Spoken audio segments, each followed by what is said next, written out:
네, 안녕하세요. 다 많이 아시긴 하지만, 지금 방금 전에 소개받은, 여기가 제 지역구입니다. 영등이동, 부성동, 삼성동을 지역구로 하고 있는 임형택 시의원입니다. 반갑습니다. 환경 관련 이야기를 제가 이렇게 하는 게, 제가 어떤 전문성이나 이런 것들을 특별히 따로 가지고 있다거나, 그런 건 아닌데, 이제 환경 관련해서 많이 현장을 쫓아다니다 보니까 나름대로 제가 숙지하거나 알게 된 내용들이 이제 있는 것 같아요. 그래서 오늘 이야기를 좀 하게 된 것 같고, 아마 그러니까 환경 관련해서 제가 이제 시작하기 전에 잠깐 항상 요 근래 이렇게 언론 인터뷰하거나 이야기하다 보면 그 생각이 들더라고요. 환경은 상당히 전문적이거든요. 행정 영역에서 보면 이게 거의 지자체 역사하고 똑같아요. 90년대 초반에 환경직 공무원이라고 하는 직렬이 생겼고, 우리 지자체 역사도 91년에 시작했잖아요. 30년 정도가 채 안 돼서 대단히 그러니까 우리 지방자치, 지방의회나 이런 것들이 대단히 취약하고 아직도 갈 길이 멀거든요. 유럽이나 미국 이런 데 보면 거의 지방자치 역사가 100년, 200년 됐는데 우리 이제 30년 됐고, 그래서 아직도 지방의회 무용론도 나오고 막 이러잖아요. 근데 환경 행정이 제가 보니까 그런 것 같아요. 이제 30년이 채 안 돼서 아직도 뭔가 좀 더 체계화돼야 되고, 그런데 갈수록 그 중요성은 이게 되게 커져가는 그런 영역인 것 같고요. 그리고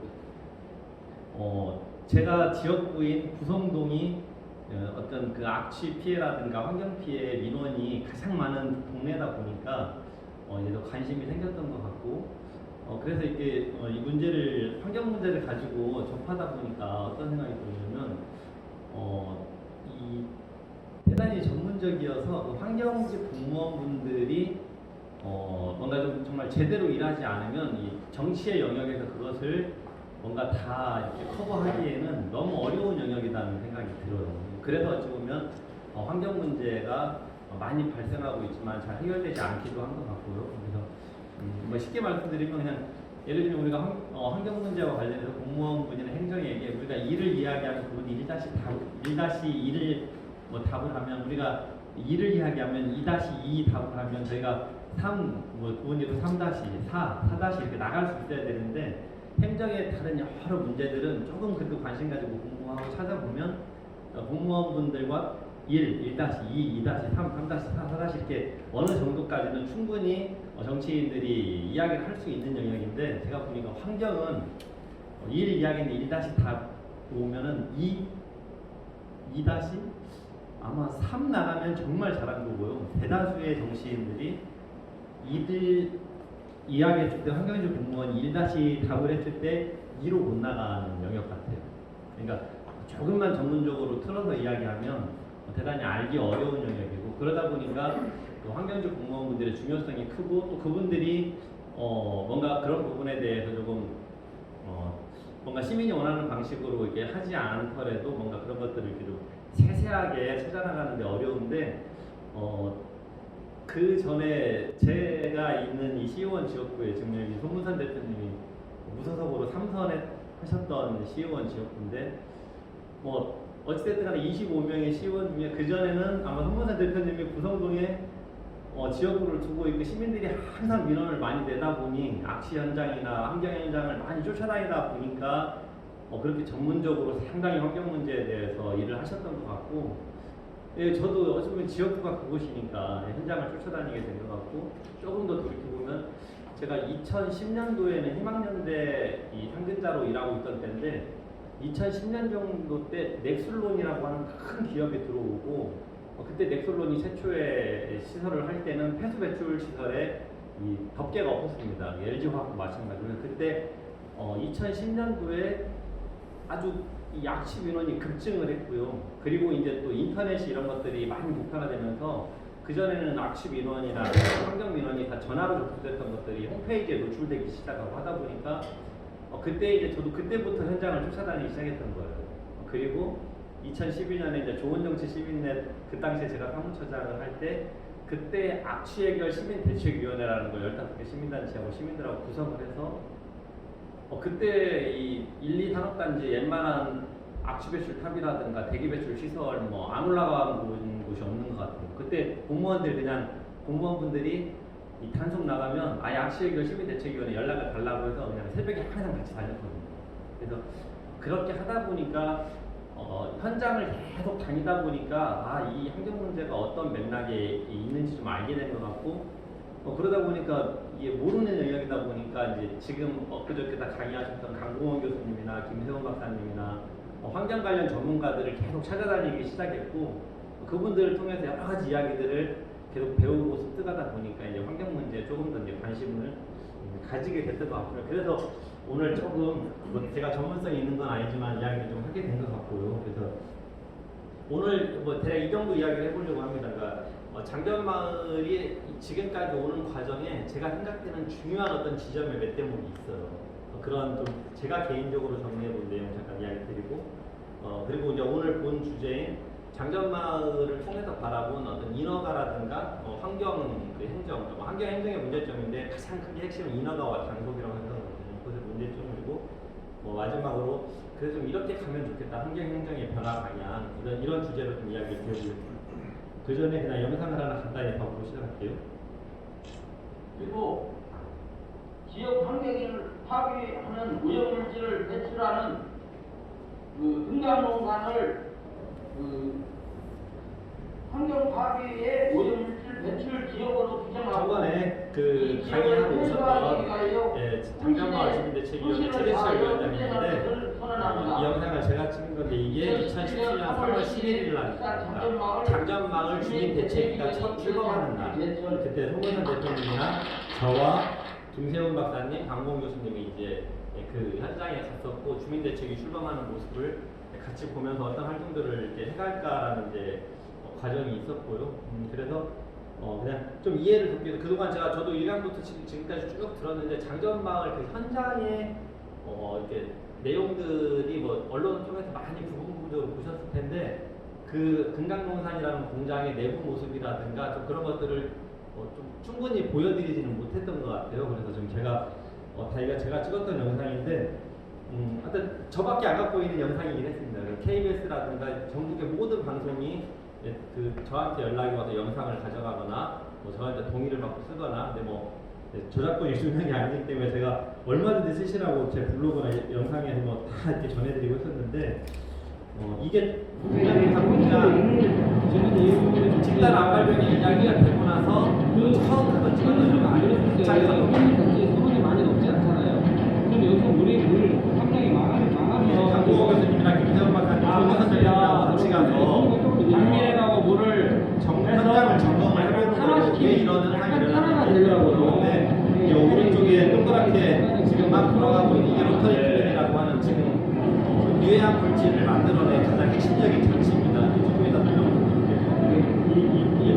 그날 가보니까 용문을 내리고 지금 화장이 타고 내려주시면 한편 행장마다 보면 별의별 데를 많이 가게 돼요. 그래서 이때 우리 녹색 환경 과장님하고 이게 공장장님이신데 이분들하고 이제 가서 이 현장에 가가지고 현장을 다 돌아봤는데 제가 아까 말씀드렸잖아요. 1, 2 산업단지에 있는 웬만한 이 대기 배출 업체, 악취 배출 업체를 제가 안 가본 곳이 거의 없고 모든 악취 배출 탑을 웬만하면 다 올라가 봤다고 아마 손문선 대표님도 그러신 경우인데 근데 이제까지 제가 가본 그러니까 2010년도부터 현장을 쫓아다니기 시작했으니까 이걸 2017년에 갔을 때 7년 동안 다녀본 모든 업체를 통틀어서 와 내부가 그렇게 먼지가 정말 이렇게 막 몇 센치 한 1cm 정도 이렇게 된다고 보이는 그 내부가 아무 정리가 되어 있지 않고 그 먼지가 쪄들어 있고 그 시설 모든 시설에 그 먼지가 그 정도로 쪄들어 있는 그런 업체는 처음 봤어요.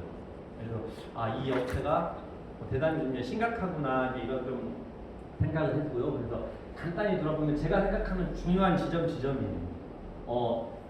이 장전마을 문제가 최초로 이렇게 시작이 된 게 2017년 2월입니다. 근데 제가 악취대책 해결, 악취해결 시민대책위원회 집행위원장 할 때 2013년에 한번 갔었던 공장이더라고요.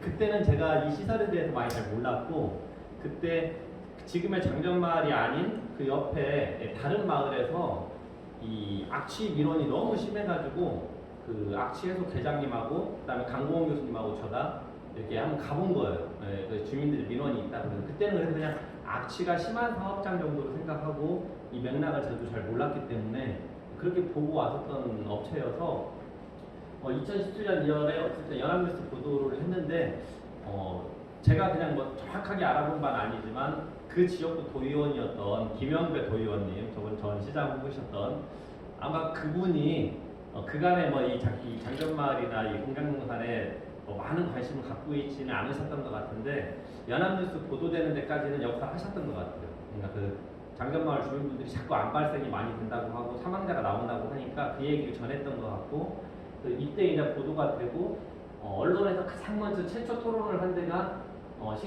JTBC 전주방송 시사진단이었어요. 그때 제가 출연을 했었고 저기 지금 사진을 제가 작게 해서 안 보이는데 저기 출연했던 분 중에 한 분이 김정수 박사라는 분인데 이 장전마을의 정밀 역학조사 이 영역을 연구 사업을 수행했던 시민환경연구소 소장이죠. 근데 이분이 물론 최종적으로는 연초박이 원인이었다라고 하는 우리 대한민국 최초의 어떤 원인규명 사례를 만들긴 했는데 중간 부분도 되게 문제도 많았고 그러니까 연구에 아쉬움은 많지만 그래도 일단 이분이 그때 만난 인연이었던 거예요. 이분이 남원 내기마을 정밀역학조사에 연구 팀원으로 참여를 했었고 그때 자기가 볼 때는 인과관계가 있는데 그 서울대학교 박도인 교수님이라고 하는 이 책임 연구자가 이 원인 규명에 대한 명확한 그 쉽게 말하면 연구용역 보고서에 그거 해석을 담지 않아서 남원 내기마을에 대해서 되게 많이 아쉬워하시더라고요. 그러면서 장전마을 문제를 보고 연락이 온 거예요.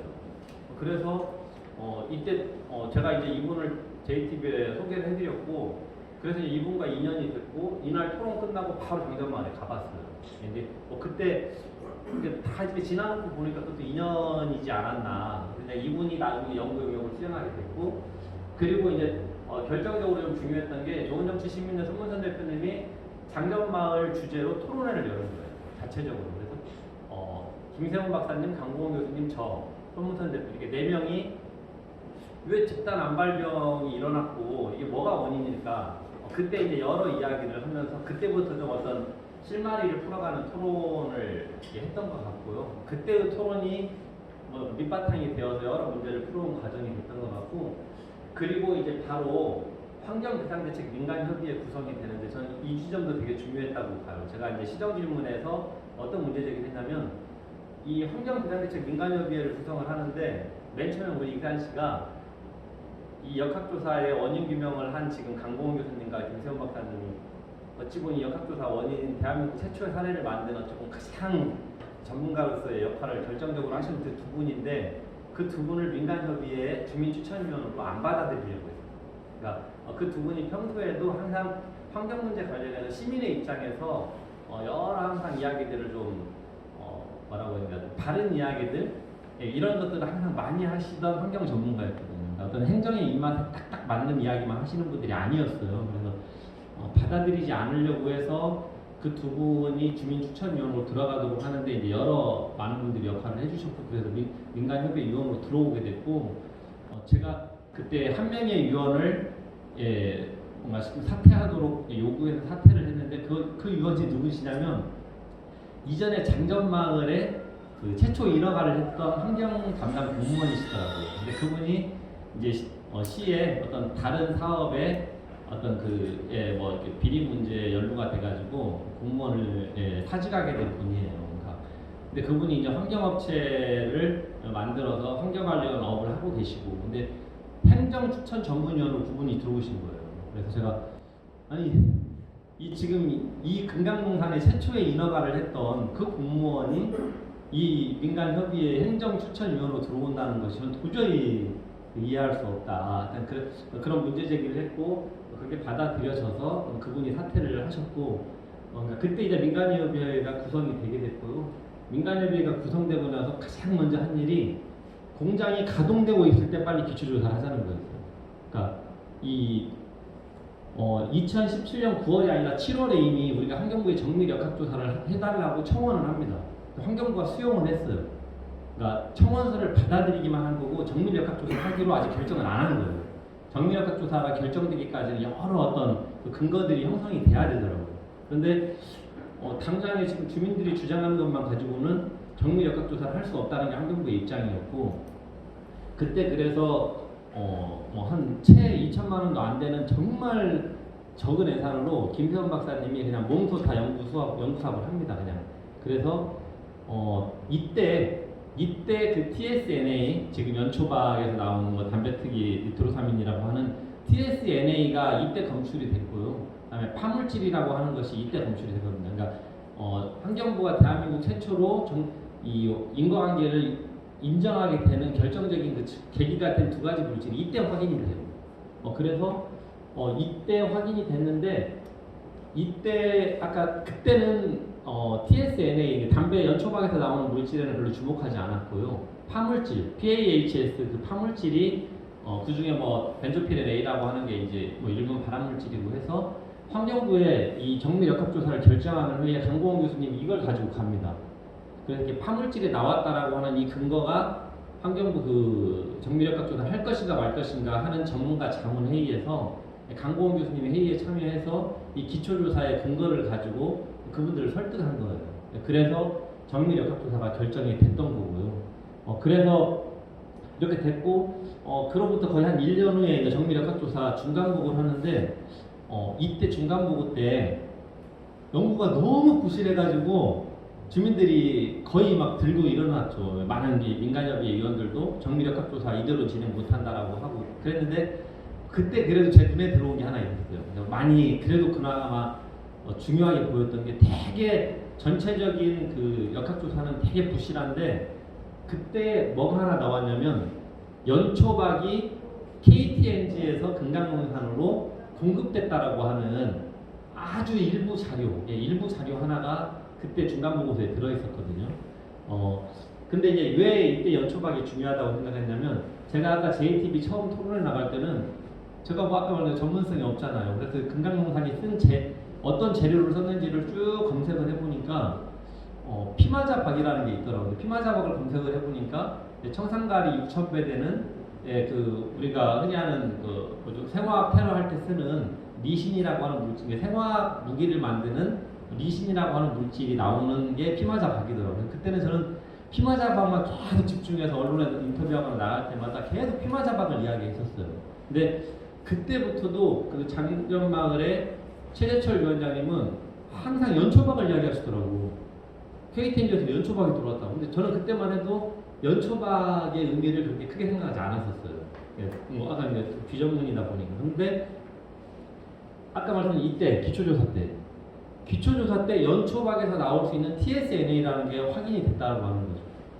그래서 이제 이때부터 우리가 연초박에 집중하기 시작한 거예요. 그럼 연초박이 그러면 연초박을 생산하는 데가 어딜까 알아본 거고, 제가 그래서 이때 국회의원을 통해서 KTNG를 비롯해서 우리나라에서 연초박을 공급하는 자료를 확보하려고 국회의원 통해서 자료 요청을 했는데, 그때만 해도 아무 자료를 못 받았어요. 사기업이기 때문에 정보를 줄 수 없다, 이렇게 해가지고 못 받았거든요.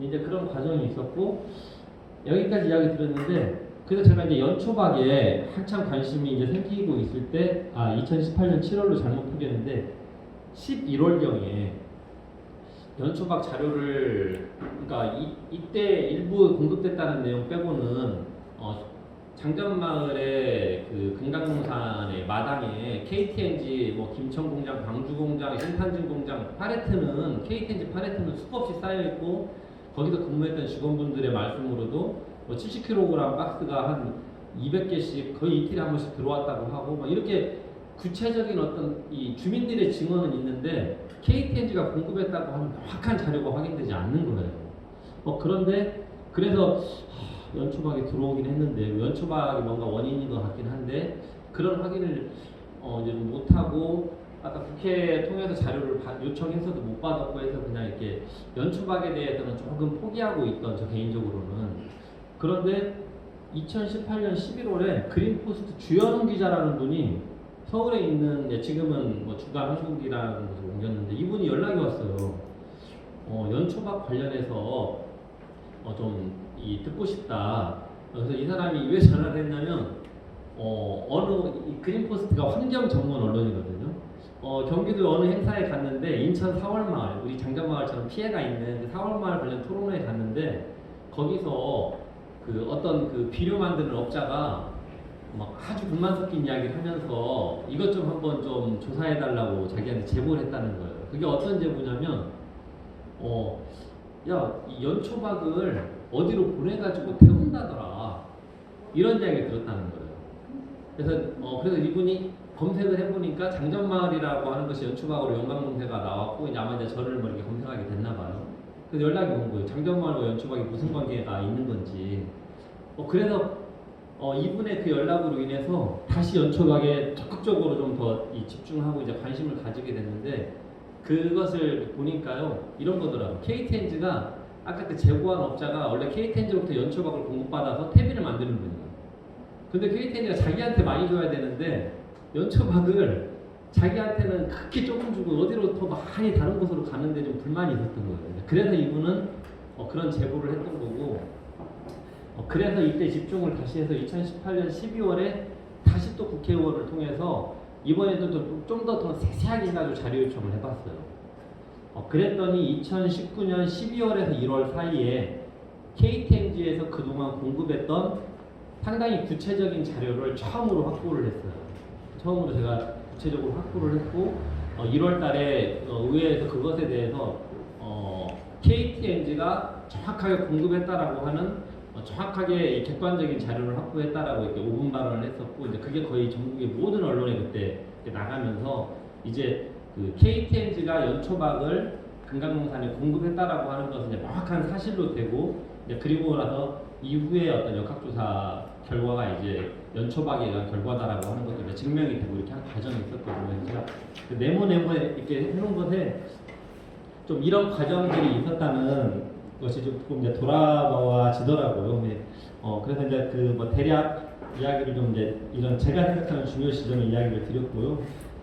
이제 좀 본론으로 돌아가서 인허가 단속, 환경인들의 문제점은 어떤 것이 있을까 이 얘기를 할 텐데, 그 전에 영상 하나 또 한번 봐볼게요. 그러니까 이게 제가 아까 그 KTNG 팔레트도 확인을 하고 그리고 뭐 여러 가지 확인했는데 연초박을 확인하지 못하다가 연초박이 공급됐다라고 하는 것을 정확하게 확인하고 나서 그동안 제가 장전마을에 이 금강농산 공장에 수도 없이 갔는데 그럼 연초박으로 이 퇴비를 만들었다는 시설은 어디 있는지 한 번도 못 봤던 거예요.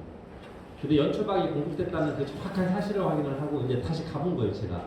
이게 아까 2019년 1월 당입니다. 그러니까 이미 장전마을 문제가 시작된 2년이 거의 지난 시점에 제가 그 퇴비 장소를 처음 가보는 거거든요.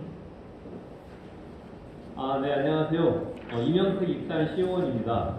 여기는 전국 최대 집단 암발병이 일어난 함나 장전마을의 집단 암발병의 원인으로 지목되고 있는 금강농산이라는 비료공장입니다. 그런데 이 비료공장에 최근에 연초박 KTNG가 담뱃잎 찌꺼기를 아주 많은 양을 이곳에 비료로 만들 수 있도록 그 연초박 찌꺼기, 즉 폐기물을 위탁 처리한 것으로 확인이 되었는데요. 문제는 연초박 찌꺼기, 그 담뱃잎 찌꺼기인 연초박으로는 퇴비를 만들 수만 있습니다, 법적으로. 그런데 이 공장에서 퇴비만 만든 게 아니고 뭔가 380도의 열을 가해서 유기질 비료를 만들었기 때문에 대단히 큰 문제가 되고 있는 건데요. 이 공장에서는 그런데 퇴비를 만들겠다고 연초박을 가져왔다는 겁니다. 그리고 KTNG도 퇴비를 만들겠다고 해서 연초박을 줬다고 하는 것이고, 우리 익산시도 그렇게 퇴비를 만든 것으로 하는 기록으로 남아있고 퇴비를 만드는 시설이 있었다고 확인을 했다고 하는 형태로 지금 보고가 되고 있습니다. 그래서 제가 지금 한번 와서 이 공장에 이 퇴비를 만드는 시설이 어디인지 확인을 하기 위해서 온 겁니다. 그때 이 영상을 보고 이후에 이 공장 언론들이 이 퇴비 시설을 직원들의 증언에 따르면 이 공장에서는 단 한 번도 퇴비를 만든 적이 없습니다. 그리고 연초박으로는 모두 다 380도의 열을 가해서 만드는 유기질 비료를 만들었습니다. 퇴비보다 유기질 비료가 가격이 2배가 비싸기 때문인 것으로 생각이 되는데요. 이분들이 퇴비를 만들었다고 형식적으로 갖춰놓고 뭔가 만들지도 않은 그 시설 어떻게 되어 있는지 한번 보도록 하겠습니다. 그것은 지금 가보면, 그리고 예전에도 그랬지만 비료를 만들기 위해 가져온 전기 모든 폐기물을 싸놓은 안쪽에 형식적으로 만들어 놓아서 사실 사용되지도 않았던 공간입니다. 그리고 현장을 직접 확인해 보시면 알겠지만 폐비를 만들었던 흔적조차도 있지 않습니다. 그냥 시멘트 그 구조물이 깨끗한 채로 그대로 있거든요. 한번 확인시켜 드리도록 하겠습니다.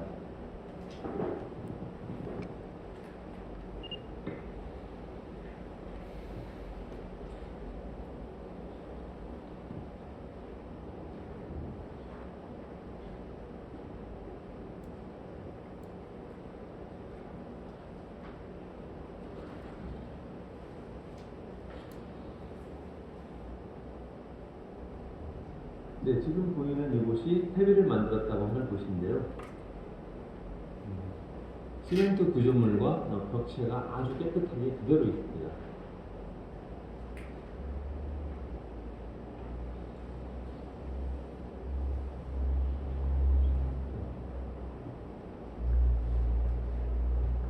공장 안에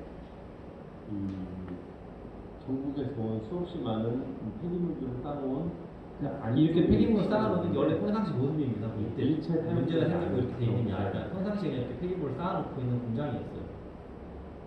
네. 그러니까 그 폐비를 만든다고 연초복을 가져왔고 그런 시설인데, 보시는 것처럼 깨끗하잖아요. 폐비는 썩잖아요. 썩어서 만들어지는 과정이기 때문에 그 벽에서 폐비를 만들었다고 하면 거기가 폐비를 만든 여러 가지 막 검은 어떤 썩은 것들이 묻어있고 막 이렇게 흔적이 있어야 되는데 깨끗하게 있더라고요. 그러니까 저기를 거의 2년 동안 가면서 저도 저 안은 한 번도 안 봐본 거예요. 네. 근데 이제 연초박이 공급됐었고 폐비를 만들었었다고 하는 어떤 금강농산의 주장이 있었고 이렇기 때문에 2년이 지난 그 시점에 저는 처음 가서 저기를 봤거든요. 그래서 그러니까 아까 말씀드린 것처럼 어쨌든 간에 우리가 확인하고 이런 것들을 뭔가 이렇게 자꾸 알리고 뭔가 제공해주고 이제 이런 계기가 있을 때 언론들도 취재를 하고 하나하나 알아가는 것 같아요. 그러니까 뭐 후에도 말씀드리겠지만 익산시 이런 거 다 알고 있었을 거라는 거예요. 이런 시설이 저 안쪽에 있었고 뭐 이렇고, 근데 이걸 행정이 절대 먼저 조사하거나 먼저 이야기하지 않는다는 거예요.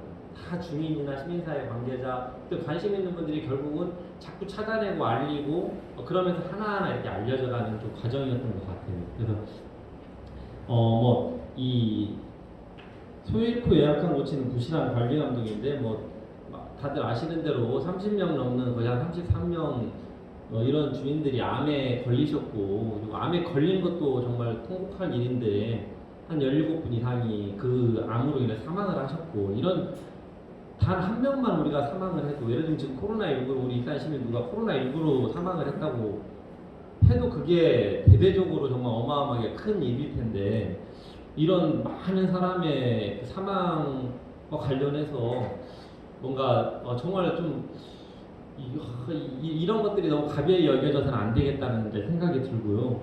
그래서 소일코 예약관 고친다고 써놨는데 소일코 예약관도 저는 지금도 고쳐지지는 않은 것 같아요. 근데 그나마 환경행정이 어떠냐면 이랬다는 거죠. 그러니까 여기 보시면 2017년 2월부터 집중적으로, 그러니까 지난 16년 동안 거의 단속이 안 됐던 업체인데 이 문제가 제기되고 나서 그때부터 2017년 2월부터 대대적으로 여러 가지를 쭉 관리 감독을 해보고 점검을 해보니까 결국 영업장 폐쇄까지 간 거거든요. 그러니까 그 전에 좀 했더라면 하는 생각이 들고요. 그리고 여기에서 보시면 저도 조금 이제 제 눈에 조금 관심 있게 들어왔던 건 2016년 9월에 폐기물 보관 기준 위반으로 이 업체를 이렇게 고발하기도 하고 과태료를 내기도 해요.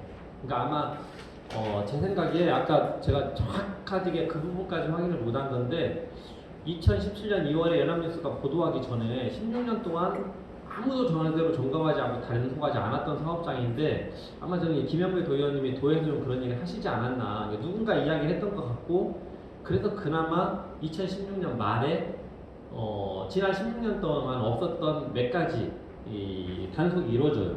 그런데 이때 단속이 이루어지고 고발도 하고 과태료도 물리는데 이때 제가 그래서 조금 다르게 또 제 눈에 들어왔던 건 이 폐기물 관리와 관련해서 담당하고 있던 공무원이 환경직이 아닌 행정직 공무원이었어요.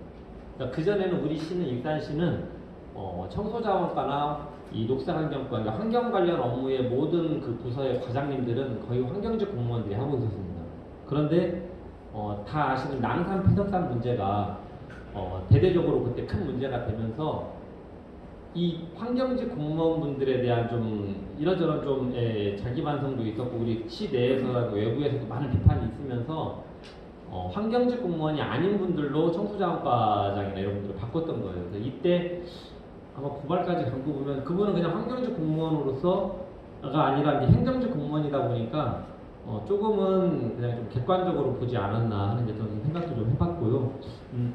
일단 그래서 너무도 아쉬운 것은 16년 동안 조금만 관리 감독을 이때 했던 것처럼의 반에 반만 했어도 이렇게까지 안 갔을 텐데 그 문제가 발생하고 나서 집중적으로 점검해 보니까 별의별 불법과 별의별 불법 시설들이 다 확인이 되어서 바로 영업장 폐쇄가 되기까지 됐다는 거죠.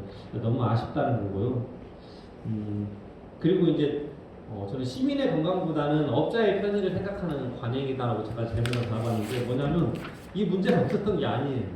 이 문제가 이렇게 됐길래 과거의 자료들을 제가 쭉 검색해 봤더니 2001년부터 공장은 가동됐고 2002년에 이미 내일신문에 대대적인 보도를 했다. 지금은 없어졌는데 그 당시 익산 내일신문이 있었거든요. 여기 보시면 전면에 큰 기사가 실렸고요. 비료 공장이 가동하면서 나오는 악취와 분진 때문에 정상적인 생활이 불가능하다. 돼지 등 가축들이 시름시름 앓다가 죽어가고 있다. 이런 보도가 이미 2002년에 됐었고 그래서 이때 비료회사 사장님이 각서를 씁니다. 함나 장전마을 주민들과 그 당시 5월 24일까지 공해 방지 시설을 설치하고 이행하지 않을 경우 조업을 폐쇄하겠다. 그러니까 악취가 2001년 그 개업하자마자부터 어마어마하게 심했었고 그것이 큰 문제가 되어서 이제 각서까지 썼고 이런 보도가 된 사업장이라고 하는 거죠. 이미 그렇게 확인이 됐고 제가 그 당시 홈페이지를 쭉 검색해 보니까 2001년부터 장전마을이라든가 그 인근 주민들의 그 악취 때문에 정말 못 살겠다는 민원이 16년 동안 지속적으로 계속 있었어요. 그러니까 저도 이제 돌이켜보면 반성이 되죠. 근데 저는 이제 도심 악취라든가 이런 사업장을 많이 쫓아다녔는데 거기까지는 저희들이 미치지 못했구나라고 하는 좀 그런 반성도 하게 됐고요. 일단 주민들은 꾸준히 지속적으로 민원을 내고 있었더라고요. 그러니까 이랬는데 그런 사업장에 대해서 적극적으로 관리 감독을 하지 않은 거고요. 그래서 제가 볼 때는 또 이렇게 정을 붙였는데 환경행정이 어떤 사람의 건강을 중심으로 보지 않고 있는 환경행정 같아요. 그건 앞에 강공원 교수님이나 많은 전문가들 이야기했는데 이번 장전마을을 기점으로 해서 이제 국가의 환경부 관련 법규들이 좀 바뀌고 있거든요. 그러니까 이전에는 예를 들면 어떤 폐기물 업체든 어떤 대기 배출 업체가 있으면은 그냥 주민들이 민원이 오면은 법에서 딱 정해진 물질만 조사합니다. 행정에. 딱 그 물질만 조사하고 그 물질이 기준치에 있으면 아무 문제가 없는 아무 문제가 없는 사업장인 거예요. 근데 이번에 장전마을 사례를 통해서 법적 기준에 없었던 아까 TSNA라고 하는 그런 물질, 또 파물질. 이제 파물질은 그래서 환경부에서 이제 법에 들어간 걸로 알고 있고, 그러니까 그런 물질에 대해 열어놓고 조사하지 않는 거예요. 주민들이 아무리 어떤 민원을 호소해도 뭔가 좀 열어놓고 조사했으면 진작에 그런 것들을 찾았을 텐데 이제 그동안의 행정은 법 자체가 그랬다는 것이고 그래서 그나마 한 걸 보니까 그 2016년도에 그 악취 관련한 점검만 몇 번 했었더라고 이 업체에 대해서 지난 16년 동안 거의 없다가 근데 이렇게 그 2016년 9월이나 2017년 1월에도 보면 약간 이 악취를 상당히 많이 내보내고 있는 사업장이다라고 하는 것은 이미 확인이 돼 있었던 거고 그래서 이랬었다면 조금만 더 적극적으로 조사를 해봤으면 좋았을 텐데 하는 아쉬움이 있고요. 더더욱 또 저는 문제로 보이는 게 전라북도 보건환경연구원이에요. 이 전라북도 보건환경연구원도 이 문제가 되고 나서 2월에 두 번 조사를 합니다. 16일하고 20일날. 그래서 그나마 하나 나온 게 다른 건 뭐 지하수나 토양 이러저런 거 했는데 거의 크게 문제가 없다고 나왔고 그나마 조금 이때 처음으로 법적 기준에 없는 물질까지 열어놓고 조사를 한 거예요. 네. 그래서 니켈이라고 하는 것이 좀 초과된 사업장이라고 하는 게 확인이 됐고요. 그래서 이거 하나 밝혔는데 아쉬운 건 전라북도 보건환경연구원이 2010년도에도 조사를 했다는 거예요. 그때 물고기 떼죽음 사건이 일어나가지고 주민들이 물고기 떼죽음 때문에 적극적으로 민원을 제기하니까 근데 그때도 전라북도 보건환경연구원은 법적 기준치 내에 있는 물질만 조사하고 문제가 없다는 결론을 내린 사업장이었거든요. 그래서 저번에도 우리 최재철 위원장님 얘기하셨지만 오히려 그 업체가 2010년에 물고기 떼죽음이 일어나고 뭐 조금 이따 뒤에 쭉쭉 인허가 관련 이야기를 하겠지만 이 업체가 그러니까 폐수 배출 시설을 2010년 해요. 2001년부터 2010년까지 폐수 배출 시설 안 하고 있다가 물고기 떼죽음이 일어나서 폐수 배출 시설을 하게 돼요. 어쩌면 강제로 하게 되는 거죠. 그 대기 배출 시설도 아주 조잡하게 운영되고 있다가 2010년도에 그 문제가 생기면서 하게 되고. 근데 오히려 전라북도는 전라북도가 하라는 대로 시설 개선을 잘했다고 그때 환경우수업체에 상을 줬잖아요. 그러니까 그런 환경 행정이 어떤 정말 그 부족한 점들이 많이 이제 보이는 거고요. 그리고 저는 주민을 2번 죽이는 이딴시라고 생각해요. 이건 어떤 거냐면 잠깐 영상을 하나 잠깐 보고 말씀드려볼게요. 아까 그 로터리 킬러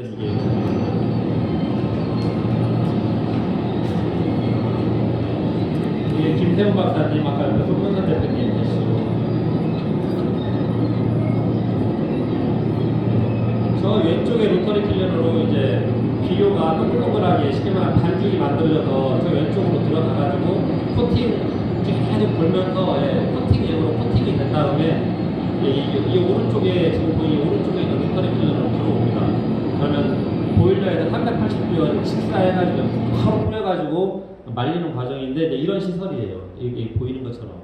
근데 이게 가장 핵심적인 시설이고 이 시설을 가동해봤으면 역학조사 결과에서 연초밥뿐만 아니라 저는 훨씬 더 많은 물질이 확인이 됐을 거라고 저는 봐요. 근데 지금 그나마 다행히 TSNA하고 화물질을 확인을 했지만 뭐 이렇게 피부 관련한 이 증상들이 많으신데 연초밥 전문가가 말씀하시는 거 보면 타르가 이 피부에 또 많은 영향을 미친다고 하거든요. 그러니까 정말 한번 돌려봤으면 훨씬 더 제대로 된 조사를 할 수 있었는데 이 로터리 킬렌을 이 금강농산이라는 회사가 훨씬 큰 풍농이라고 하는 우리나라의 큰 비료 회사하고 어찌 보면 이렇게 이제 협력 업체 같은 거예요.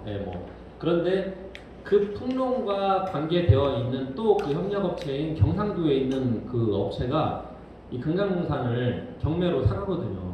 이 역학조사가 한참 진행되고 있을 때 제가 그 전에 이미 5분 발언을 통해서 이 금강농산 부지를 빨리 우리 시가 사들이자고 제가 계속 주장을 했었거든요. 그 시가 그거 전혀 응하지 않았었어요. 그런데 이 회사를 경매로 팔고 나서 핵심 부품을 그 업체가 딱 떼가고 나서 우리 시가 경매로 사요. 근데 이 로터리 킬른이 그나마 이게 돈이 되는 장비인가 봐요. 그리고 그 업체가 이 금강농산을 경매로 낙찰 받자마자 이것부터 떼갑니다. 그래서 이때 이것을 못 떼가게 주민들이 막 막았어요. 근데 시가 그때 우리 시장님이 아마 주민들한테 이거 주민들이 못 떼가게 막으면 그 업체가 손해배상 소송 들어오면 40억 이상 주민들이 배상해야 됩니다. 이런 식으로 주민들을 이게 뭔가 압박 아닌 압박. 예? 20억이라고 20억? 예. 그러니까 뭐 그런 소송이 들어온다고 오히려 주민들한테 뭔가 떼가는 거 막는 것 자체를 오히려 이렇게 뭔가 하지 않았었고 문제는 우리 환경행정도 이것을 그냥 떼가는데 아무것도 법적으로 어떻게 할 수 있는 게 없다. 그래서 제 생각에는 정말 이딴 씨가 의지가 있었다면 빨리 매입하고 이 시설을 유지하고 실제 가동을 해보아서 정밀역학조사가 더 잘 되도록 하는 게 행정이 해야 될 일인 것 같은데 그렇게 매입을 하고 해도 꼼짝 안 하고 있더니 기계 다 떼가고 나니까 이제 매입을 한 거죠. 그러니까 이런 일단 좀 이해할 수 없는 그런 부분이 있었고요.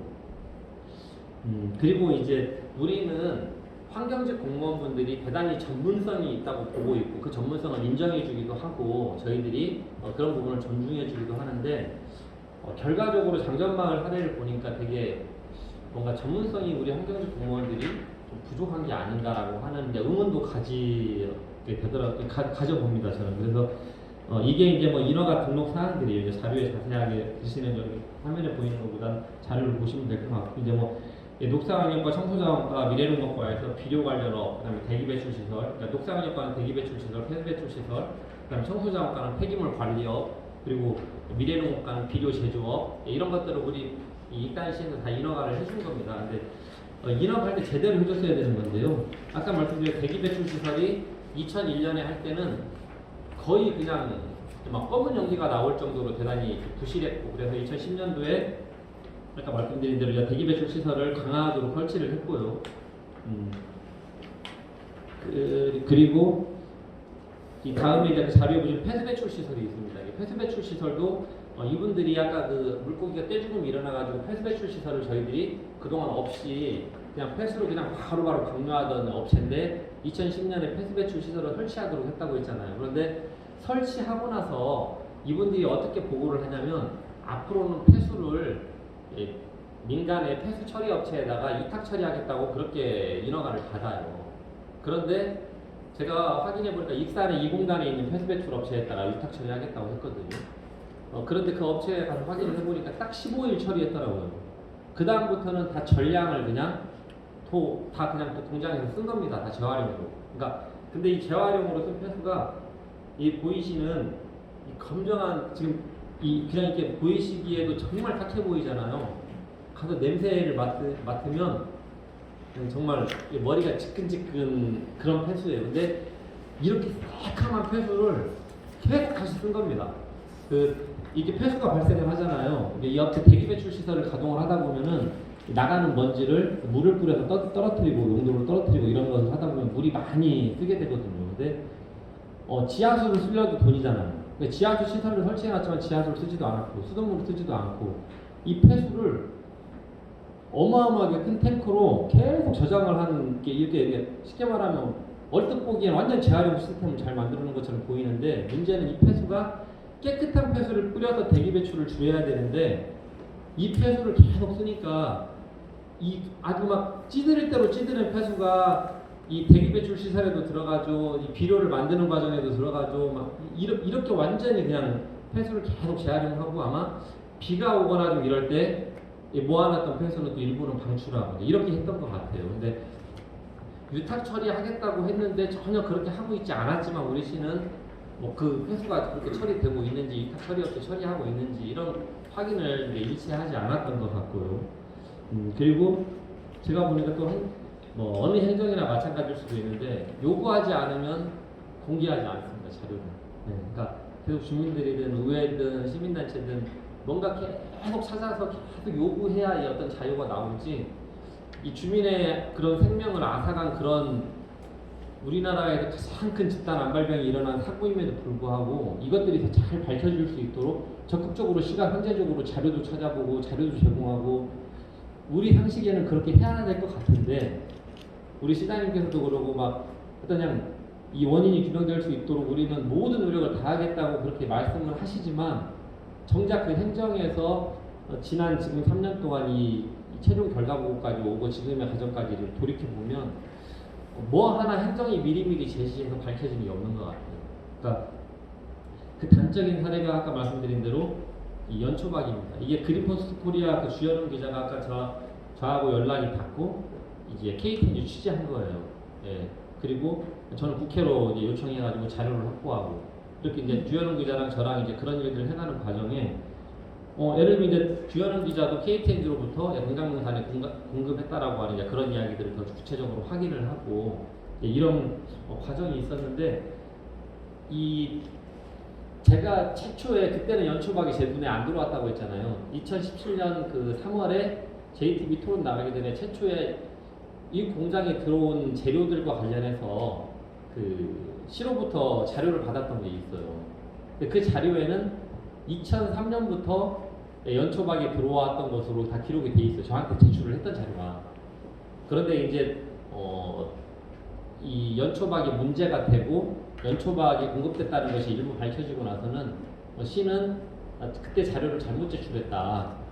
뭐 이렇게 입장을 바꿨어요. 그래서 그냥 공개적으로 확인된 것만 시가 확인하고 있는 연초박 관련 자료가 그냥 거의 없다는 입장이에요.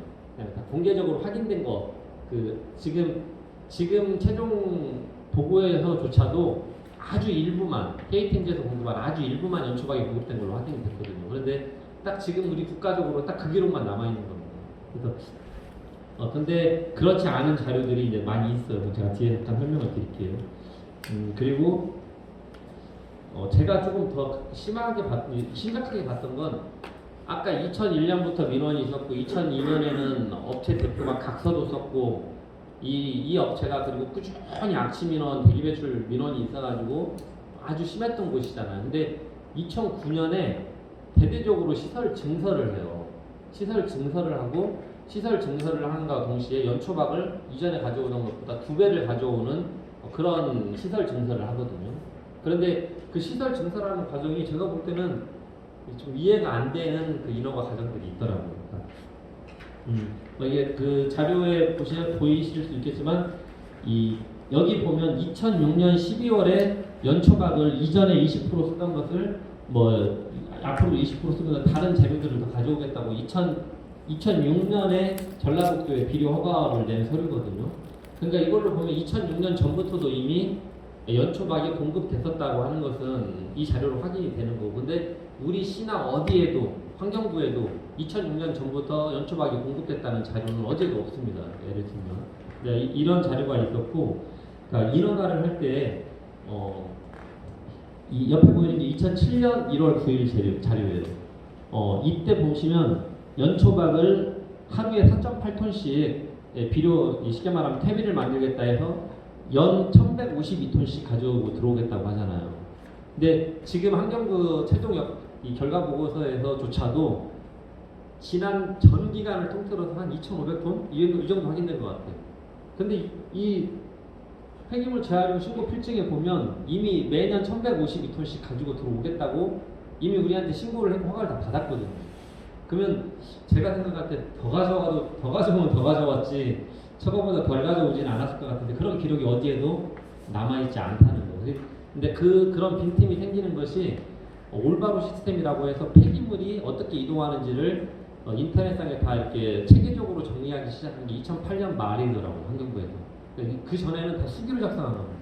그래가지고 자료 같은 것들이 없기도 하고 일부러 폐기하기도 하고 이랬을 것 같고. 근데 이게 이렇게 된 게 2007년 자료에 이미 연초박이 아까 2006년 전부터 이미 공급되고 있다는 것을 이제 확인했던 거고. 근데 이 자료도 2년이 지난 시점에 제가 받아본 거예요.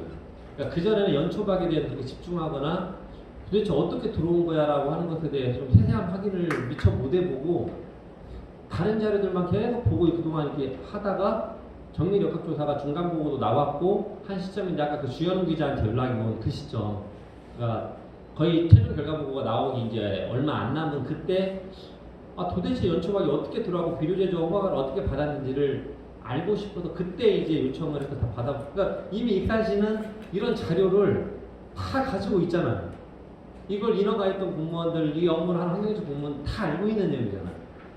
근데 요구하기 전에는 이런 자료들을 전혀 미리 제공하지 않는다는 것이죠. 그러니까 이 마을이 왜 이런 환경 재앙이 일어났는지에 대해서 행정이 그런 노력을 하지 않더라라고 하는 생각을 좀 하게 됐고요. 그리고 이제 2009년 아까 말씀하신 대로 5월 19일 날 이 업체가 폐기물 재활용 변경 신고를 했더라고요. 아까 말씀드린 이제 아주 증설을 하는데 제가 이렇게 인허가가 부실하다고 봤냐면 이런 건데 간단하게 설명드리면 그래서 열을 가하는 유기질 비료는 저렇게 만들겠다는 거고 이제 이건 퇴비는 이렇게 만들겠다라고 하는 이제 이런 인허가 서류를 다 낸 겁니다. 그러니까 그러면 계속 악취 민원이 있고 하다고 한다면 당연히 공무원분들이 나가서 점검을 했어야 되고 점검을 해봤으면 이런 것들이 아까 제가 퇴비 시설 보여드린 거 갔으면 퇴비를 만들고 있는지 안 있는지 그냥 보였을 텐데 그런 점검을 일치 안 했다는 거고 이제 그럴 때는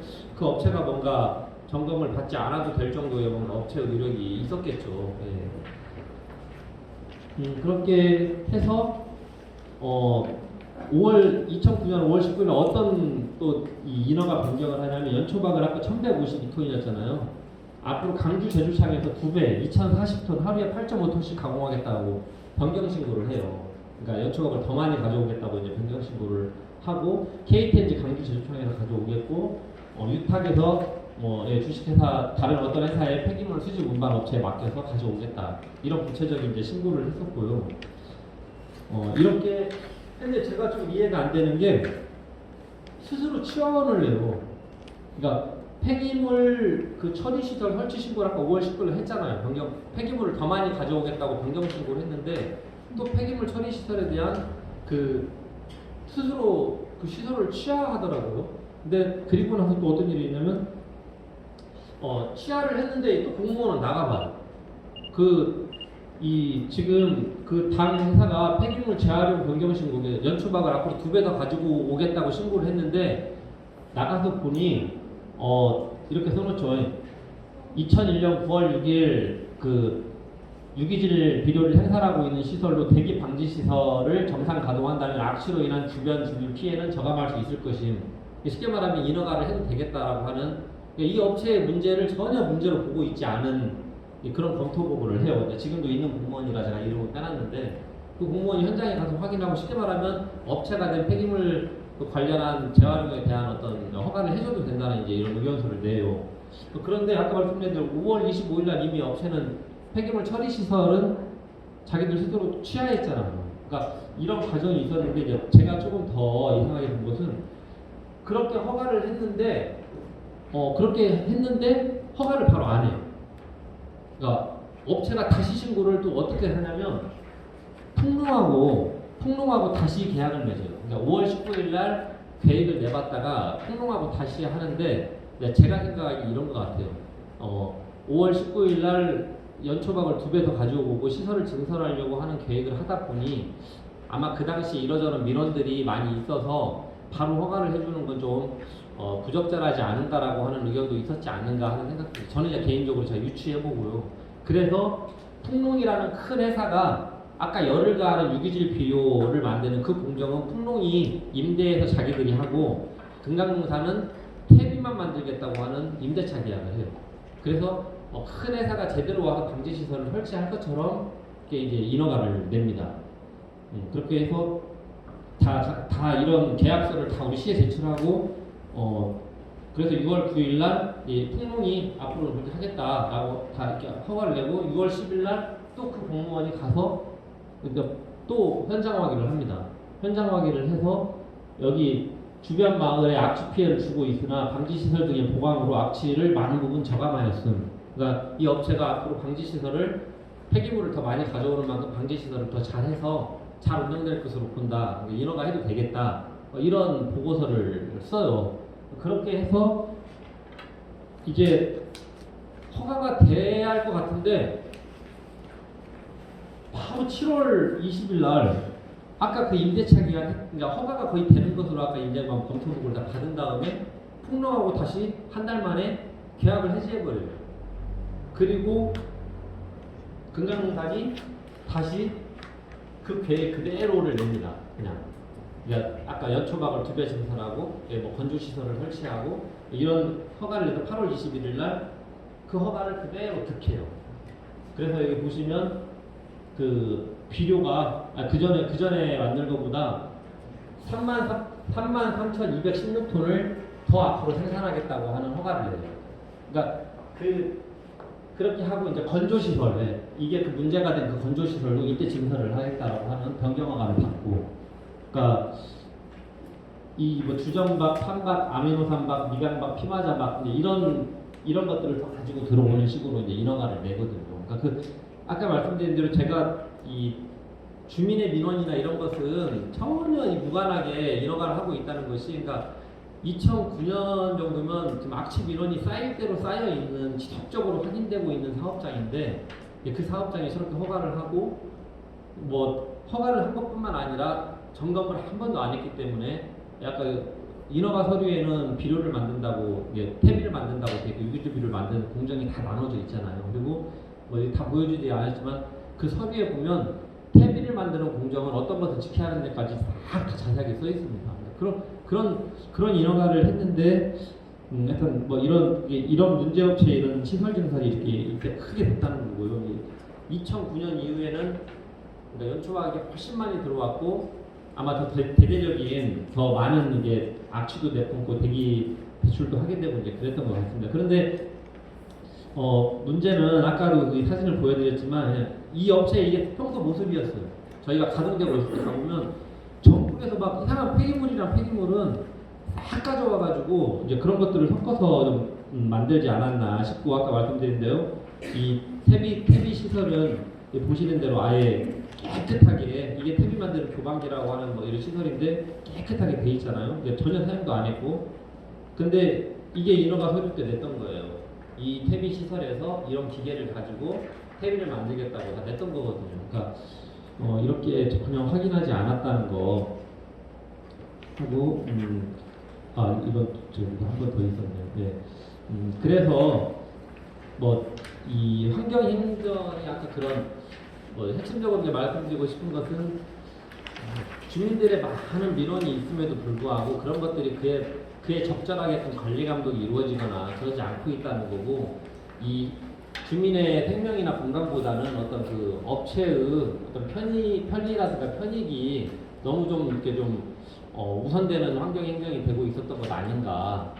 그래 그런 부분들의 문제점에 대해서 좀 이야기한 거고 그리고 주민이 이렇게 많이 사망한 사건임에도 불구하고 이 환경부가 정밀역학 조사를 하고 이런 과정에 더 적극적으로 이런 자료들을 오히려 행정이 갖고 있는 자료들을 제공을 하고 봐라 연초박을 연 1152톤씩 가져오던 회사가 연 2040톤씩 가져온다고 다 우리한테 신고를 했었고 이런 걸로 볼 때는 연초박이 그 주민들의 증언도 있고 분명히 이렇게 많이 들어왔을 것이다. 이런 논리 제공을 오히려 행정이 해야 될 것 같은데 일치하지 않는다는 거죠. 지금까지도 익산시는 연초박에 대해서 우리가 확인한 자료라고 해서 공개한 자료 자체가 없습니다.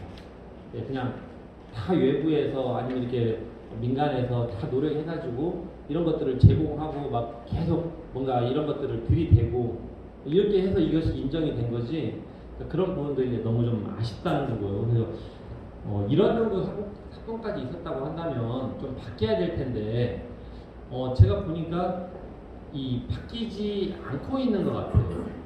바뀌지 않고 있다 보니까 이제 익산시 역사상 최초로 환경건대위라고 하는 시민단체들이 또 연대체도 생겼잖아요. 그 연대체가 생기게 된 과정이 이제 이런 과정이 좀 있었습니다. 뭐 많이들 이제 이야기 됐었을 거예요. 뭐 이게 그 음식물 쓰레기 처리 업체와 관련해서 제가 문제 제기를 많이 했고 그와 관련해서 여러 가지 언론 보도도 많이 보시고 하셨을 텐데 아까 환경행정의 문제점이 그런 사건이 장전마을, 낭산, 폐석산 전국에서 가장 큰 환경지향 두 가지 사건이 익산에 일어났잖아요. 근데 제가 보니까 안 바뀐다고 본 거예요.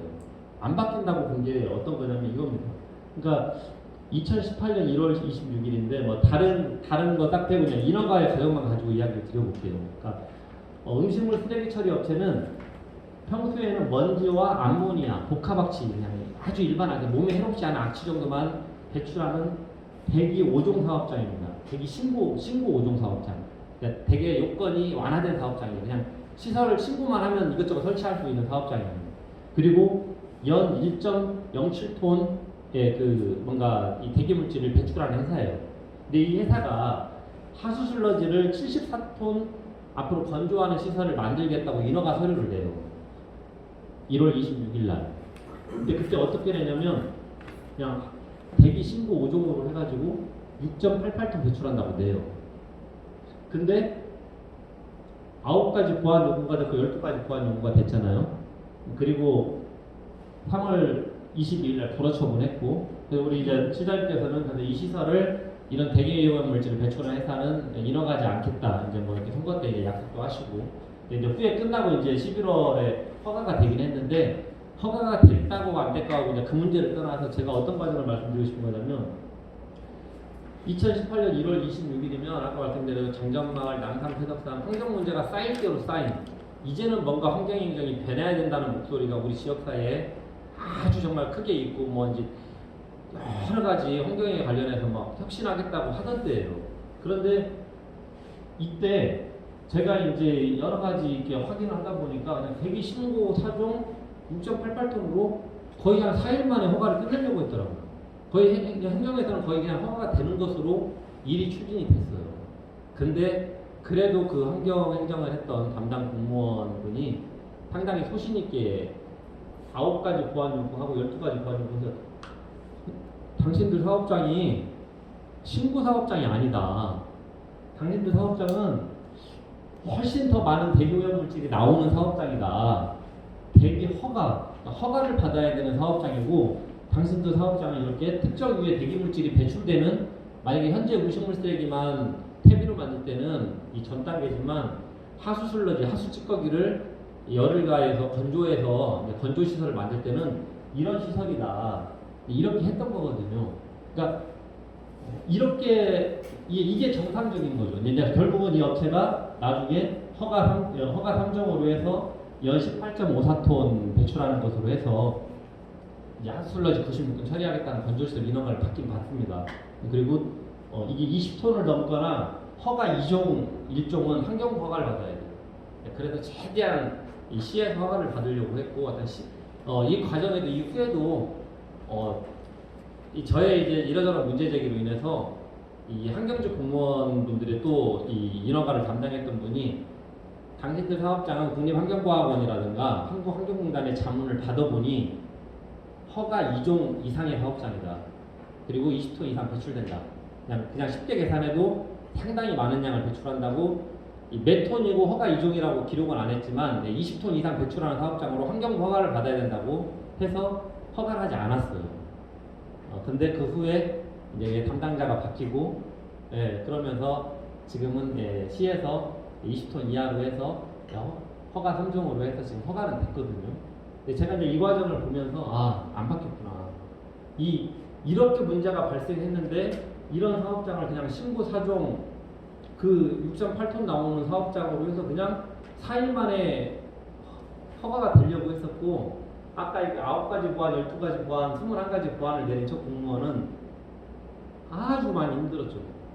아주 많이 힘들고, 그냥 이제 이 부서가 아닌 전혀 다른 업무로 이제 그냥 이렇게 옮겨지고 이런 과정들이 있었어요. 그래서 아직도 변하지 않고 있고, 그러기도 하고, 이런 과정을 이렇게 하는 데 있어서 환경직 공무원들이 제가 이제 이렇게 이 과정에 저도 이제 모르지만 전문가들 이야기를 많이 들어보고 조사해보고 하다 보니 환경직 공무원들이 이 배기물질이 몇 톤이 나오고 이게 몇 종 사업장인지를 계산하는데 안 됩니다.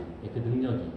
이게 그건 환경직 공무원의 능력이 꼭 부족해서만이 아니고 대단히 복잡한 문제예요. 시대가 많이 발전했고 이 환경 관련 업무들이 대단히 빠르게 변하고 있는데 우리 환경직 공무원들이 사실 이걸 정확하게 계산하는 데 있어서 정말 열심히 하는 분 아니고서는 이런 것들이 힘들거든요.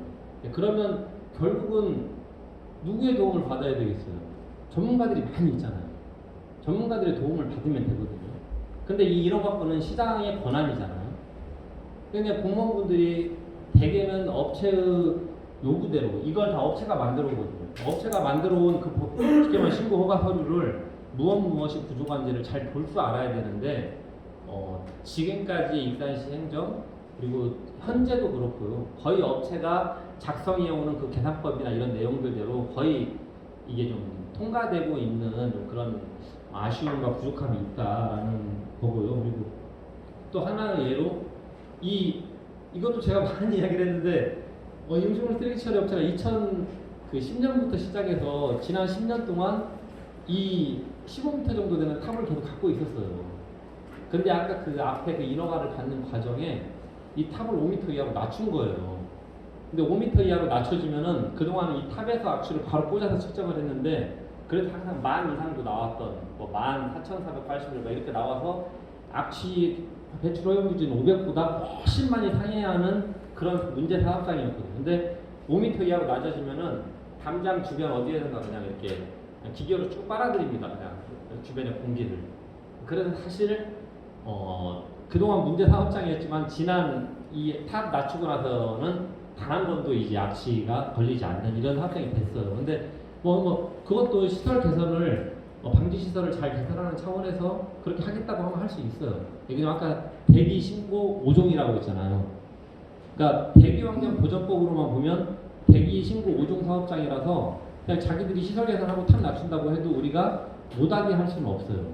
근데 이제 제가 왜 이걸 문제로 봤냐면 평상시에 바꾼 게 아니라 이 업체가 악취방지법에 의해서 악취 배출 허용 기준 아까 18,481 아주 많이 초과해서 걸리면 어떻게 하냐면 개선 신고서를 냅니다. 업체가 시설을 이렇게 개선하겠다.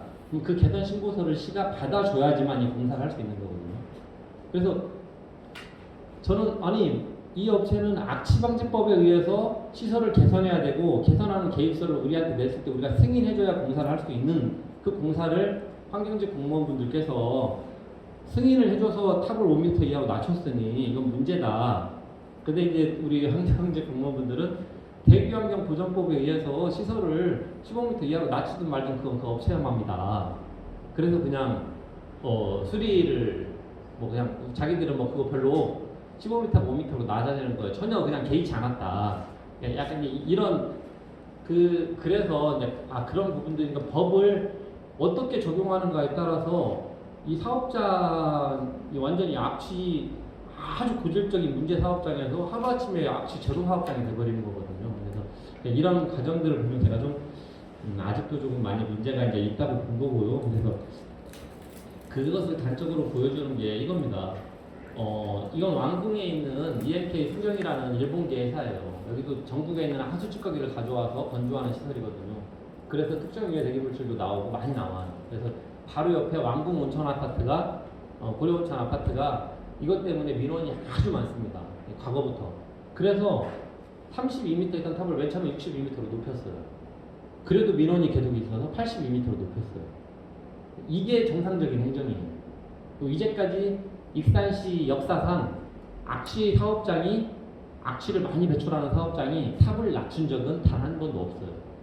오히려 높이면 높이라고 하지. 왜냐면 더 공중 멀리 올라가서 희산돼야 되니까 탑을 높이는 게 아주 일반적인 어떤 행정의 일반적인 관례거든요. 근데 아까 거기만 유일하게 아까 그 하수슬러지 건조시설을 증설하는 허가가 나가고 또 일단 그 탑도 낮춰주고 이제 그런 과정이 있는데 저는 그 하수슬러지 건조시설 허가 자체도 저는 안 된다. 동산동 같은 도심 한복판에 해서는 안 된다는 게 이제 입장이기도 했었고, 그러니까 인허가는 시장의 권한이니까요. 그것에 대해서는 그렇다 치더라도 그런 것들이 인허가 되는 과정, 이런 것들이 아직도 장전마을이나 남산 폐석산 문제가 있었음에도 불구하고 아직도 이 환경행정이 변하지 않는구나. 그래서 저의 이제 이런 문제 제기가 되던 시점에 그래서 환경범대위가 익산시 정말 안 변하는구나 좀 심각하게 보신 것 같고 뭔가 그래도 이제 그런 것들의 어떤 필요성을 적극적으로 요청하신 아마 정원정시 시민대 운영위원분들이나 이런 분들이 좀 그런 문제 제기를 많이 하셨던 걸로 알고 있어요. 그래서 아까 익산시 최초로 이제 환경범대위가 생겼고 환경범대위가 해주실 일이 전 대단히 크고 중요하다고 생각이 들어요. 한 가지만 더 말씀드리면 아까 그 음식물 쓰레기 처리 업체에 8급 공무원이 가서 단속을 해보니까 지난 7년 동안 대기배출 시설 안 하고 있던 것을 발견해서 고발을 했어요. 그러니까 이게 이제 음식물 쓰레기를 물을 딱 짜내고 찌꺼기를 옆에 이 창고거든요. 창고로 옮겨서 퇴비로 만드는 과정이에요. 그럼 이 퇴비로 만드는 과정에 여기서 이제 악취가 많이 나는 거거든요. 대기배출 시설을 해야 되는 시설이에요. 근데 저도 이런 것까지 전문성이 없기 때문에 음식물 쓰레기 처리 업체를 악취 때문에 많이 점검을 다녔지만 여기에 대기배출 시설이 있어야 된다는 생각을 저도 못했죠. 그런데 그냥 과거에 관행에 쩌들어 있지 않은 8급 공무원, 여성 공무원 2명이 가보니까 점검을 제대로 해보니까 지난 7년 동안 대기배출 시설을 안 하고 있다는 것을 발견해서 고발을 했거든요. 그러니까 그러면 저는 아니 그 선배 공무원분들은 이 시설을 저랑 같이 악취 점검도 하고 많이 갖고 잘 아는 시설인데 이게 좀 없었는데 그동안 그러니까 이런 부분들이 좀 변해야 된다라는 생각을 들고요. 그래서 이제 어떻게 변해야 될까? 제가 어떤 정답을 갖고 있는 건 아니지만 이제 제가 생각하는 그냥 몇 가지 정리를 해봤어요. 현재 익산시가 이렇습니다. 이탄시 공무원이 2020년 7월 20일 기준 정규직입니다. 정규직이 1,606명이에요. 그 중에 환경 관련 공무원이 44명이에요. 44명 중에 환경직렬이 27명, 화공직렬이 17명. 그러니까 이 44명이 환경 관련 업무를 평생 하는 겁니다. 이 부서를 환경정책과 환경관리과 청소년과 하수부과 식사과 5개 부서만 계속 돕니다. 그런데 이제 물론 때로는 환경직 공무원인데도 불구하고 지금 그냥 어디 면장으로 가 있거나 이렇게 된 경우도 있어요. 근데 어떤 특별하게 쉽게 말하면 그래 그 당신은 환경 관련 업무에서 조금 쉽게 말하면 그냥 좀 그러니까 하여튼 이해는 안 되는 일이에요. 환경직 공무원이 어떤 제가 볼 때 큰 문제를 파생시키지 않은 것 같은데 그냥 일반 행정직으로 저기 읍면으로 가 있어요. 이 직렬 이 44명이 제대로 환경 관련 일을 해도 부족한 판에. 근데 하여튼 이 일을 합니다. 근데 문제는 이 44명이 이 5개 부서를 평생 간다는 거죠. 그렇기 때문에 그 업무의 특수성이, 전문성이 대단히 필요도 하고 일하다 보면 전문성도 쌓일 거 아니에요. 근데 그러다 보니까 또 반면에 너무 약간 관행화되는 것도 있겠죠. 그 아까 말씀드린 대로 근 30년도 안 된 환경직렬이라고 하는 직렬이 생겨서 근 30년도 안 되다 보니 행정에서 아직도 뭔가 완전하게 그 환경행정이 선진적으로 정착되어 있지 않은데 이분들이 꾸준히 5개 부서를 돌다 보니 또 환경 관련 일들은 이분들이 다 하게 되는 이런 문제점이 있고요. 오히려 이분들이 만약에 일을 잘한다고 하면 전문성이 정말 많아지겠죠. 그런 부분이 있는데 그래서 제가 볼 때 환경 범대위가 아주 중요하다고 생각하는 게 이제 제가 생각할 때 이런 정도는 좀 되면 좋겠다 생각이 듭니다. 어떤 거냐면 아까 말씀드렸잖아요. 허가 관련 인허가 서류가 들어오면 아까 이 음식물 쓰레기 처리 업체 제가 잠깐 말씀드렸잖아요. 여기서 아까 일부 공무원은 이 국립환경과학원하고 한국환경공단의 자문을 받아서 당신의 사업장은 20톤 이상 나오는 환경부의 허가를 받아야 되는 1, 2종 사업장이다 해서 불허했었다고. 그게 불과 몇 개월 전 일이거든요. 근데 그 불허하게 된 과정이 저의 문제제기로 인해서 그런 거예요. 제가 아니 이 하수슬러지 96톤을 허가했는데 지금은 또 어떤 시설을 허가했냐면 음식물 쓰레기도 건조시설로 바꿔서 소각 보일러를 쉽게 말하면 보일러 가동을 해서 음식물 쓰레기도 건조하겠다고 지금 공사를 다 마쳤습니다. 얼마 전에 허가가 돼서.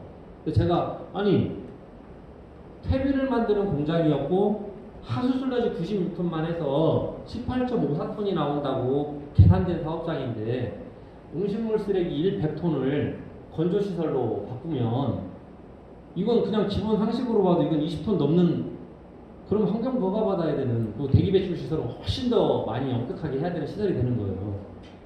제가 이제 그런 문제 제기를 한 겁니다. 음식물 쓰레기를 100톤 처리하겠다고 하면 건조시설로 바꾸겠다고 하면 제가 볼 때 상식적으로 이거 무조건 20톤 넘습니다. 그래서 이거 제대로 인허가해야 됩니다라고 하는 제가 입장 발표를 한 거고 그랬더니 그 담당 공무원분들이 그전에는 그냥 담당 공무원분들 계장, 주무관이 다 그냥 결제하고 끝냈는데 국립환경과학원의 자문을 받고 한국환경공단의 자문을 받은 거예요. 그래서 그분들이 볼 때도 20톤 이상 나오는 사업장이라고 해석을 해서 불허 처분을 한 거죠. 그렇게 됐는데 아까 말씀드린 결과적으로는 결국은 이렇게 저렇게 또 계산을 받고 왔어요. 그래서 연 16톤 나오는 사업장이 됐더라고요. 지금 음식물 쓰레기 건조시설까지 됐는데 그렇게 해서 얼마 전에 공사를 했어요. 이러긴 하는데 그래서 결과적으로 제가 말씀드리고 싶은 건 인허가 시에 반드시 민간 전문가들의 어떤 검토를 받을 수 있도록 하는 것을 앞으로 저도 이제 조례를 개정한다거나 뭔가 그런 걸 해야 될 것 같고 저는 환경범대에서도 특히 어떤 대기오염물질이나 폐수, 이 악취 이런 것들을 좀 많이 발생을 시킬 만한 그런 폐기물 사업장은 일반 사업장은 모르지만 그런 사업장은 반드시 어떤 민간 전문가들의 자문을 받기 전 절차를 만들어야 된다. 그렇게 생각이 듭니다. 그러기도 하고 아까 44명 공무원이 있는데요. 지금 보니까 환경직렬이 한 50대하고 30대 정도 한 15년 터울이 나게 지금 8구급들이 다 젊은 사람이에요. 그래서 환경 관련 업무는 현장을 많이 다녀보고 쫓아다녀 봐야 그것이 체득이 돼서 단속도 하고 인허가를 할 수 있는데 지금 문제는 8구급 공무원들이 신참이 와가지고 바로 이런 인허가를 하고 있다고 하더라고요. 그러니까 그러니 이 뭔가 충분한 현장 경험이 현재 없는 상태입니다. 그래서 그런 좀 우리 또 환경직렬의 어떤 지금 우리 시의 좀 그런 현실도 있어요. 그래서 저는 반드시 환경범대위도 이런 거 요구해 주시면 좋겠고 앞으로 폐기물 사업장, 배기오염물질 배출 사업장 이런 것들은 반드시 민간 전문가들의 자문을 받아서 인허가를 하도록 하자. 왜 그러냐면 인허가 하나만 제대로 됐으면 아까 장전마을 백남공산도 처음 인허가 과정에 시설을 제대로 갖추도록 했으면 그랬으면 그런 문제가 없는 거예요. 근데 현재 어떠냐면 인허가가 이 되게 규제를 완화하고 이런 흐름에 있다 보니까 아까도 보여드렸지만 인허가를 먼저 하고 실제 가동 개시 직전에 가서 이 업체가 가동을 하게 해보고 그리고 승인이 되는 이런 매뉴얼을 갖고 있더라고요. 그러니까 업체가 대개 계산해 오면 그냥 되게 허가해 주는 겁니다. 그러면 허가를 그렇게 약하게 해줬다고 하면 실제로 가동 직전에 가동 개시라고 하는 단계가 있거든요. 완전 최종 승인하기 전에 그때 임시 가동을 했을 때 꼼꼼하게 봐야 되는 거예요. 서류로 낸 대로 대기 배출이 되고 있는지 어떤지를. 근데 지금의 현실은 대기 업자가 낸 대로 인허가가 되고 그것을 사후에 가동 개시 직전에 꼼꼼하게 거의 제대로 좀 보지 못하는 그러기도 하고 업자는 그때 그냥 그 인허가 직전에 그 점검하러 나와서 그때만 일단 좀 가동해서 그때만 좀 잘 맞추면 되는 겁니다. 그 이후에 어떤 그 시설이 운영이 되고 이런 것까지 꼼꼼히 보지 않기 때문에 그래서 일단 인허가 될 그 자체 때 인허가를 될 때 시설을 제대로 갖추도록 해야 된다. 아까 말씀드린 대로 만약 그것도 20톤 이상의 사업장으로 분류가 돼서 환경부 허가를 받게 됐다면 대기 배출 시설을 그보다는 돈을 수십억을 더 들여서 제대로 해야 되거든요. 그러니까 그것 자체가 달라진다. 그리고 최근 한 2, 3년 사이에 우리 정원일 사님 들어오거나 그냥 6년 지금까지 한 4년 됐죠. 민간 합동 단속이 없어졌어요. 그러니까 아까 말씀드린 환경직 공무원들이 8, 9급 이제 신참이 막 단속을 나간댔잖아요. 그러면 어디를 가서 폐수는 뭐를 봐야 되고 대기는 뭐를 봐야 되고 악취는 뭐를 이런 것을 이 그분들이 물론 이 기본 지식과 이 서류로 읽힌 지식은 있지만 예를 들면 아까 저는 손문선 대표님도 그렇고 저도 그렇고 1, 2 산업단지에 악취 배출 사업장 가면 어디 탑을 측정해야 되는지 다 안단 말이에요. 근데 신규 공무원분들 악취 업무 하지 않았던 분 아마 계장급이더라도 과장급이더라도 악취 업무를 하지 않았던 분은 어느 업체에 예를 들면 들어가면 어디 탑이 여러 개 있거든요. 어느 탑을 측정해야 되는지 모릅니다. 예를 들면 그러니까 그런 업무인데 이 신규 직원들이 가서 매뉴얼대로 그냥 서류대로만 봐서 단속해서는 사실 알기 어렵거든요. 그래서 이것 역시도 민간 전문가들하고 좀 상시적으로 합동 점검들을 좀 자주 다녀야 전 업체들이 스스로 그런 부분들을 좀 자발적으로 잘 운영하고 하는 좀 그런 긴장감이 있을 수도 있겠다. 기본적으로 물론 업체들이 매뉴얼대로 잘 해주시면 좋지만 뭔가 그러지 못하는 부분들이 또 있는 거기 때문에 저는 의회에서 당연히 역할을 해야 되고요. 환경범대위라고 자꾸 말씀드리는 것 같긴 한데 그래도 환경범대위와 지금 인탄시가 환경조례도 만들었고 어떤 상당히 환경 친화도시 만들겠다고 하는 걸 선포하면서 그래도 환경범대위가 상당히 적극적으로 의견을 주고받는 걸로 알고 있습니다. 그래도 그런 부분들을 좀 자꾸 요구하고 해서 했으면 좋겠다는 생각이 들고요. 어느 데나 있는 문제지만 부서 간의 업무 연찬이 전혀 없다고 알고 있어요. 약간 그 업무의 전문성이 있다 보니까 이 전혀 이 뭔가 업무에 아까 그 환경직 공무원들 간에도 업무 연찬이 전혀 없는 현실이다. 그런 좀 안타까운 내부의 목소리가 있어서 업무 연찬도 있어야 될 것 같고 그리고 환경업무 담당자 교육이 대단히 강화돼야 되는데 이것 역시도 과거에는 환경직 공무원들 오면은 대기는 뭐를 봐야 되고 폐수는 뭐를 봐야 되고 이런 좀 정기적인 교육이 상당히 예부 기관들이 많이 다녔다고 해요. 근데 지금은 그런 문화도 거의 없다고 하더라고요. 그래서 저는 이것도 아까 의무적으로 계속 교육을 다니고 국립환경과학원에 교육도 가고 한국환경공단 교육도 가고 그런 것도 계속 업무 연찬도 하고 이렇게 하지 않으면 환경 업무를 전문적으로 제대로 하기 힘들다라는 생각이 들고요. 그리고 이것도 항상 하는 이야기가 잘 안 되는데요. 우리가 직영하고 있는 그러니까 위탁업체가 운영을 하지만 우리 재산인 공공하수처리시설, 신재생 자원센터 여기는 이제 민간 회사들 운영을 하지만 우리 재산이고 왕궁 축산분유 처리시설도 한 거의 600억 가깝게 주고 지은 시설인데 민간 회사가 이제 지금은 지었던 회사가 운영하고 이제 20년, 15년 끝나면 이제 우리 시 소유로 오는 시설이거든요. 그리고 음식물 쓰레기 처리 업체는 민간 업체이긴 하지만 우리 시민이 배출하는 음식물 쓰레기를 처리합니다. 이런 공공의 영역에 있는 폐기물 처리 업체인 거예요. 쉽게 말하면 이런 것들만큼은 저는 적어도 잘 운영해야 된다. 근데 쓰레기 소각장 신재생 자원센터는 환경부로 직통으로 그냥 그 나가는 대기 배출 그 성분이 환경부로 직통으로 갑니다. 이 쉽게 말하면 조작하지 못하도록.